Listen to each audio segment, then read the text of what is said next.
avec les communautés d'origine arabe ou musulmane ne se fait pas. Donc c'est malheureusement plus grave que de l'islamisme, c'est presque parfois culturel.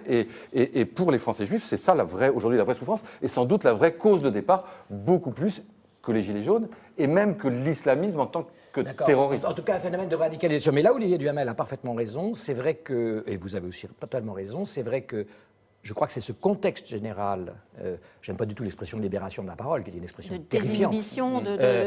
C'est terrifiant, ça veut dire que la parole, quand elle est libre, est horrible. Enfin, je veux dire, cette expression, elle demanderait vraiment à être travaillée, on l'entend un peu trop. Ça a d'ailleurs remis le sujet de l'anonymisation aussi sur les réseaux sociaux.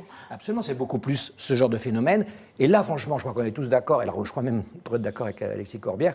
Là, il faut faire quand même très attention à l'instrumentalisation politique, ce qu'on appelle en rhétorique, là je reviens à la rhétorique, une entreprise de disqualification. C'est-à-dire que vous allez antisémitisme, c'est fini les Gilets jaunes, quoi. Vous êtes mort. Mais Corbière lui-même fait de l'instrumentalisation sur le rivaux. Hein. Absolument. Quelques réactions sur ce sujet, elles sont nombreuses. D'abord, la réponse à la question qu'on vous posait, elle était ainsi formulée sur Twitter.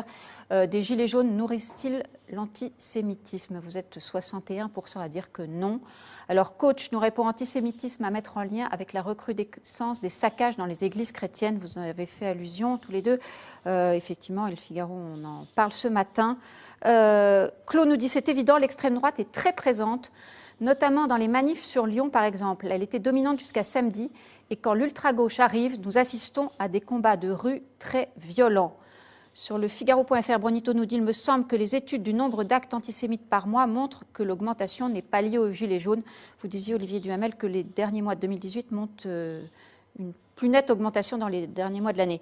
Brunito, à mon avis, il y a une montée des communautarismes qui s'accompagne d'une haine des communautés. Monsieur Babineau complète, la haine fait partie de chaque mouvement social et ou politique de par le monde. On a juste perdu l'habitude en France. Mais il n'a pas tort, mais c'est vrai qu'il y a quelque chose de dramatique, une espèce d'ironie terrible de l'histoire. Il a tort. La haine ne fait pas partie de chaque mouvement politique. La phrase, c'est ça, c'est la haine. La haine fait partie de chaque mouvement social et ou politique. Mais non, il n'a pas raison. Pas raison. Comment dire? Enfin, en tout cas, la haine fait partie de la nature humaine, en tout cas. Ça, d'accord. Et donc, dans ces expressions violentes et dans ces combats, il y a souvent de la haine. Mais ce que je veux dire, ce qui me paraît une espèce d'ironie dramatique de l'histoire, c'est que, et j'en fais pas porter la responsabilité personnellement à Macron, mais je veux dire que ce quinquennat, qui devait être un moment de réconciliation, en tout cas, c'était ça comme ça que les choses avaient été présentées et vendues, aujourd'hui est le lieu de cette exacerbation des haines. C'est quand même quelque chose